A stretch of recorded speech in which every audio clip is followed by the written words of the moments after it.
Allez, c'est parti. Troisième et dernière vidéo des vidéos consacrées au déballage du KS, du All-in de Company of Heroes. Cette fois-ci, donc, on va s'intéresser à ce qui est esthétique, les bâtiments, les deux terrain pack et le World Builder celui-ci je connais pas trop, on va peut-être le voir en dernier. On va commencer par le terrain pack. Donc, ce premier, principalement, il va nous apporter donc les bâtiments qui représentent les maisons sur le terrain. Je trouvais ça, pareil, encore une fois, super important pour donner encore plus de réalisme et puis de la verticalité au jeu. En plus, les unités vont pouvoir rentrer dans ces bâtiments. Et je sais qu'il y a même un mode, également un petit peu brouillard de guerre, où les unités vont être camouflées à l'intérieur, en fait. Et notre adversaire ne saura pas ce qu'on a mis à l'intérieur. Il pourra le voir s'il suit ce que l'on fait, mais une fois caché à l'intérieur, il ne saura plus, il faudra qu'il s'en souvienne. Donc ça peut être plutôt pas mal. Plutôt très intéressant. Alors. Ok. Donc déjà, qu'est-ce que l'on voit ici? Ah oui, ok, ça va remplacer dans la boîte de base. La boîte de base, en fait, les factions, les infanteries peuvent construire certains bâtiments, enfin, ils peuvent faire certaines constructions, notamment des sacs de sable comme ça. Ces sacs de sable qui vont leur offrir un couvert en fait sur les directions où on a posé le sac. Donc à la place d'avoir juste une petite tuile comme dans le jeu de base, là c'est représenté physiquement. Et c'est pareil, c'est du solide, c'est vraiment très chouette. Voilà. Donc il y en a quelques-unes, il y en a quelques-uns plutôt. Les sacs de sable.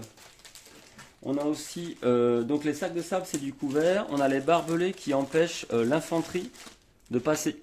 Donc on met des barbelés sur un des hexagones dans le jeu et les infanteries ne peuvent plus y entrer. Voilà. Par contre je crois que les tanks ou véhicules en tout genre, dès qu'ils passent dessus, ils explosent les barbelés. Ou alors c'est que les tanks. Et tous les véhicules explosent les sacs de sable. C'est un petit truc comme ça.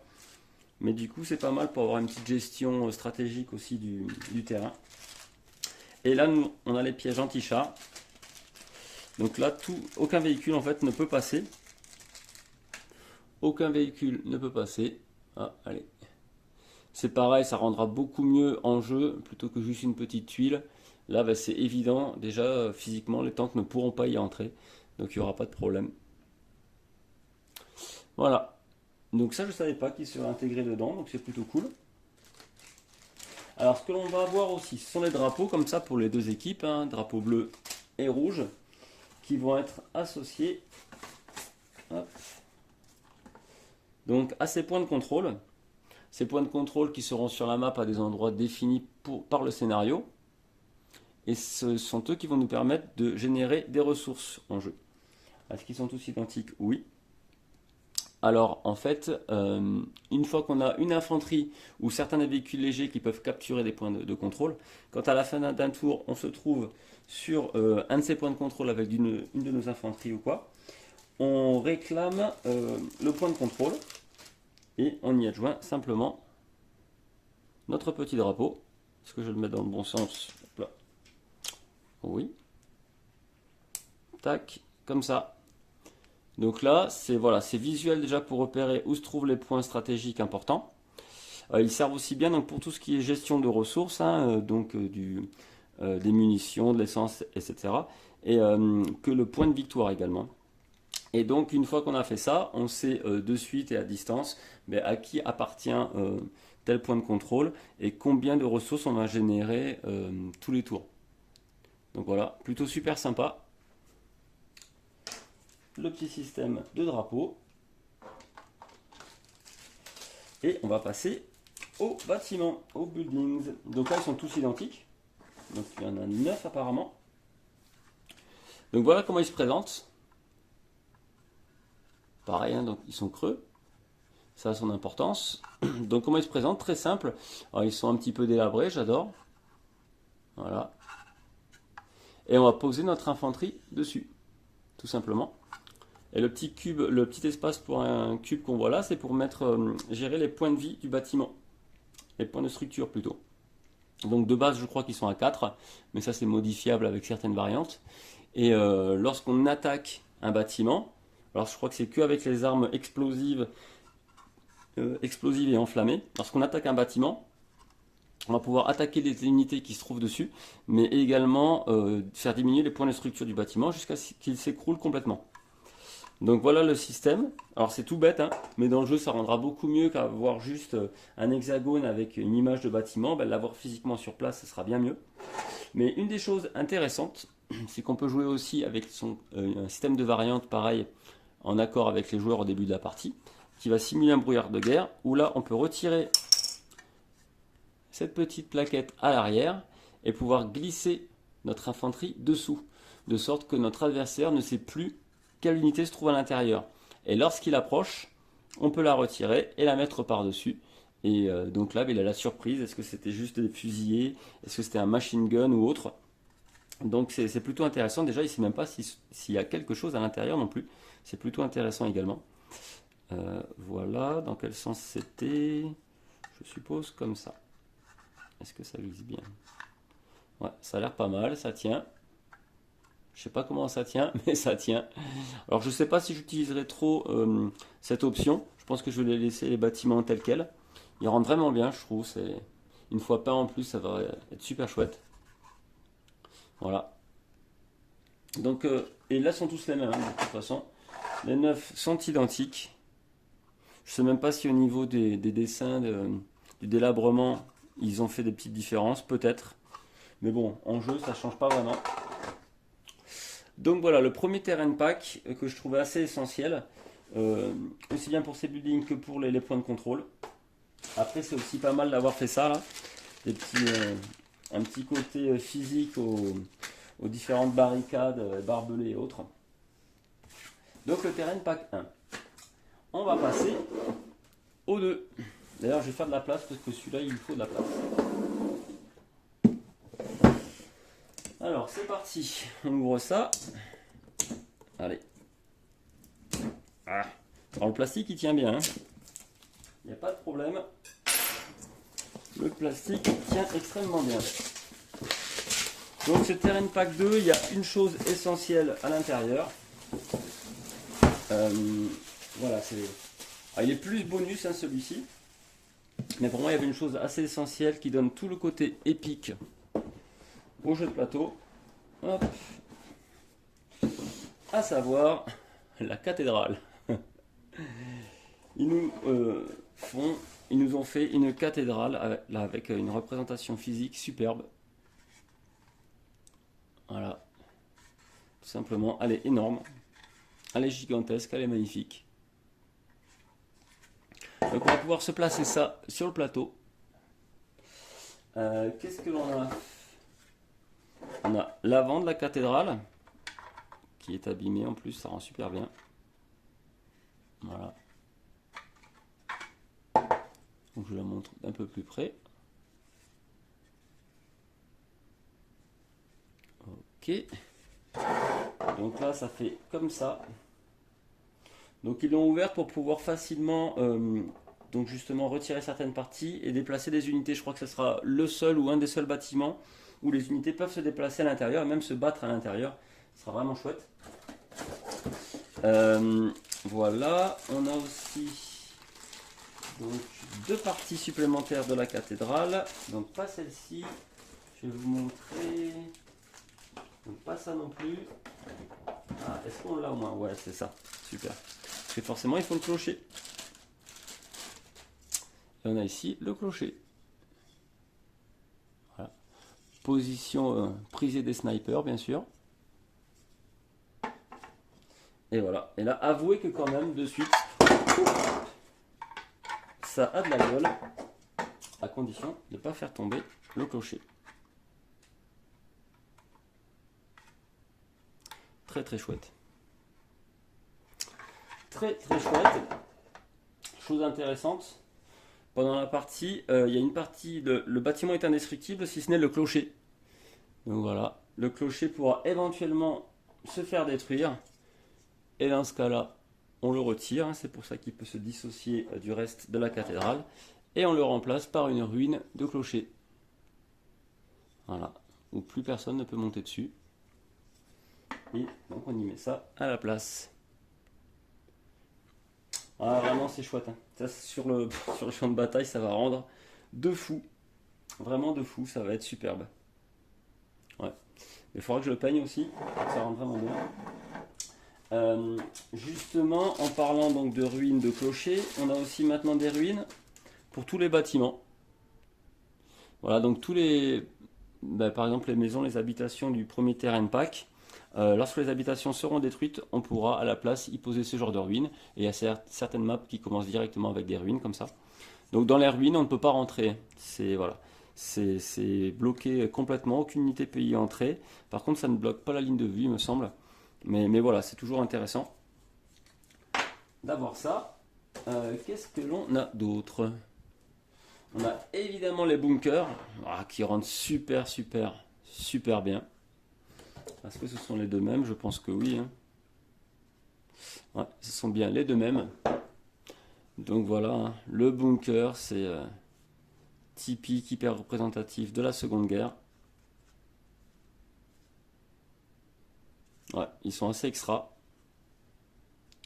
Super. Donc là, on met notre unité à l'intérieur. Encore une fois. Très chouette. Position stratégique, les bâtiments les plus résistants du jeu. Certains sont même indestructibles, je crois. Qu'est-ce qu'il nous reste? D'accord. Donc on a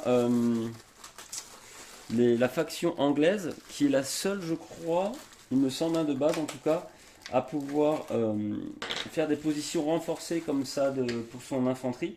Donc c'est bien plus fort que les sacs de sable et autres que peuvent faire les unités traditionnelles. Donc là, c'est vraiment des positions renforcées. Donc là, qui sont protégées de tous les côtés. Voilà. Et on peut y adjoindre de l'équipement militaire. Alors je ne sais pas trop ce que c'est, si c'est... Ouais, ça a l'air d'être canon anti-char apparemment. Alors je ne sais pas trop comment que ça va fonctionner. Quelque chose comme ça, je suppose, mais je ne suis pas bien sûr. Et on pourra y placer les unités d'infanterie qui travaillent dessus. Alors je suis pas sûr de la position, je fais sûrement n'importe quoi. Mais bon, vous aurez compris l'idée, le concept. S'il faut d'ailleurs, ça va même pas là, ça se met à part simplement. Et là, on y met juste des positions d'infanterie. Mais c'est très chouette d'avoir fait ça. Il me semblait qu'à la base, c'était un add-on supplémentaire. Un add-on différent, mais je crois qu'ils ont dû tout regrouper ensemble en se disant que ça ne servait à rien de faire un add-on juste pour ça finalement. Bon, même si on a pas mal, hein, comme vous pouvez le voir. Il y en a un petit paquet, donc les Anglais peuvent bien se défendre. Mais bon, c'est plutôt judicieux d'avoir tout mis au même endroit. C'est plutôt intéressant. Ok, donc ça c'était le Terrain Pack 2. Comme vous le voyez, quelque chose de énorme, fantastique, superbe.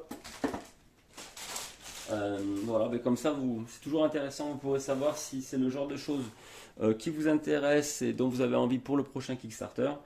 C'est toujours intéressant de voir un petit peu ce qu'il y a dans la boîte avant de l'acheter. Et on passe, je crois, ouais c'est ça, la dernière boîte du KS, le World Builder Pack. Je vous montrerai peut-être vite fait le pack par contre que j'ai déjà ouvert de traduction française pour vous montrer ce qu'on y trouve dedans. Bon, après très simplement, hein. Il y aura juste le livret, enfin les différents livrets même, et les fiches d'aide de jeu, des choses comme ça qui sont traduites. Donc ce World Builder qui, d'après le KS, nous permettait d'avoir une rejouabilité infinie en modifiant les maps déjà plutôt nombreuses du jeu. Alors on va le découvrir ensemble parce que ça je connais pas trop. Donc qu'est-ce que l'on a? Ah, alors ça je m'y attendais pas. Il y a bien 2 maps supplémentaires. Waouh.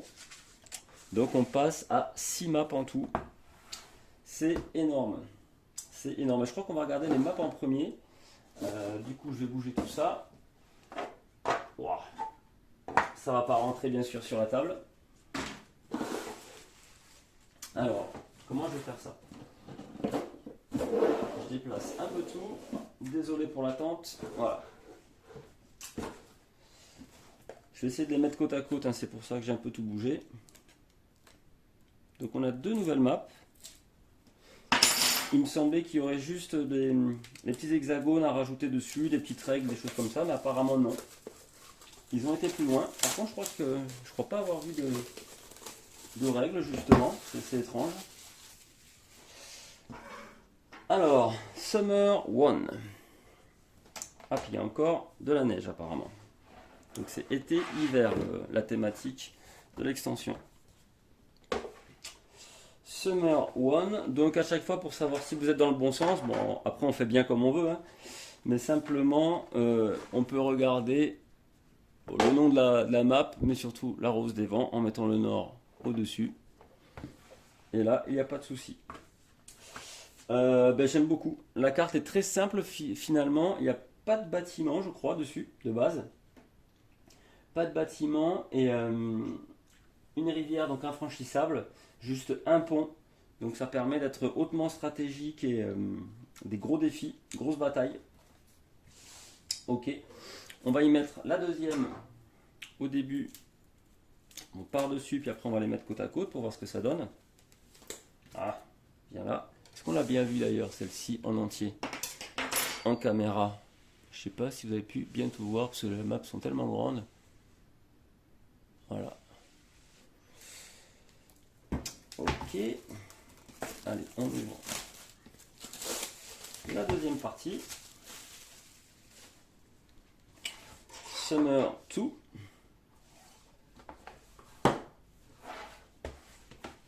Alors, donc c'est des maps très vierges. Bon, c'est peut-être ça le concept justement. C'est peut-être ça le concept. Elles doivent se jouer principalement avec le World Builder en modifiant complètement la map. Parce que là, du coup, c'est vierge complet.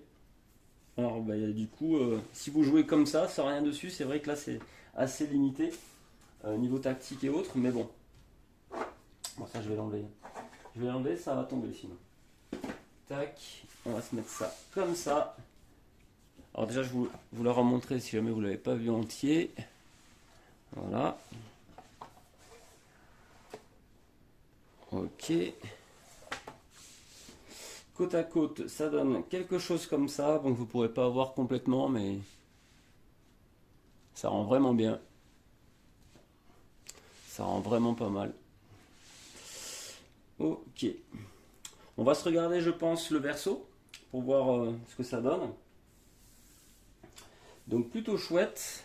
Est-ce que, comme d'habitude, on peut les mettre dans l'autre sens? Pas tout à fait. Pas tout à fait. Alors il y a une histoire, je sais, de... Non, mais là c'est pas le cas. Il y a une histoire où on doit manger un petit peu l'autre map pour passer dessus comme ça. Mais là je suis pas sûr que ça marche comme ça. Bon, quoi qu'il en soit, on va regarder l'autre côté. Alors lui, à mon avis, il se lit dans ce sens là. Non, on est bien là. Winter 1. Alors de là, ce qui nous sortent les autres cartes, Spring et Automne, parce que là on a Winter et Summer, c'est ça. Donc là, encore une nouvelle map gigantesque, cette fois-ci avec une ligne de chemin de fer qui traverse au milieu, pas mal.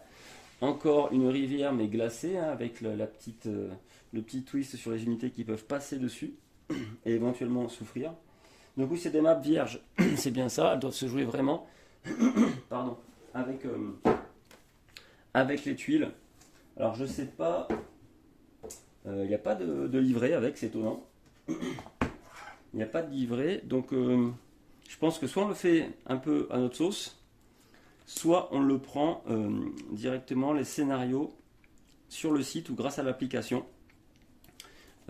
puisque donc les développeurs ont promis de rajouter tout un tas de maps, et c'est déjà le cas, hein. Il y a déjà pas mal de maps de sortie. Est-ce que je vais réussir à ouvrir ça moi? Ça c'est fait. Donc oui, il y aura beaucoup de maps et beaucoup d'évolutions, de changements sur les maps déjà existantes. Ok. Donc là on va avoir des tuiles comme ça, d'accord, qui sont recto verso du coup. Oh le joli moulin, c'est sympa. Des tuiles à positionner à certains endroits du jeu. Voilà. Alors ce qu'elles font, je n'en sais rien. Apparemment, on peut se camoufler à l'intérieur. On voit avec l'icône ici. Je crois que c'est les Russes qui peuvent faire ça. Certaines unités russes. Ah, on peut mettre prolonger la rivière comme ça, ce qui pourrait être intéressant. Genre, je sais pas trop comment le faire, mais bon. J'imagine que ça a du sens. Voilà. Ok. Celle-ci est particulière, je sais pas trop ce qu'elle représente. Peut-être juste un point d'eau sur une sorte de lac sur la map côté Summer. Donc on a des bâtiments, on a un centre de soins pour l'infanterie, c'est plutôt intéressant. Ok, qu'est-ce qu'on a d'autre? Bah, divers tuiles en tout genre, je crois que c'est plus cosmétique hein, qu'autre chose. Ok. Encore un peu de tout ici. Avec des routes ou des prolongements de routes. Plutôt des ponts même, je dirais. Ça doit être un pont, ouais. Une usine. Ok. Tout ça, ça tombe là. J'aime bien ce moulin, il est pas mal. Le moulin est intéressant. Ok, ok, ok.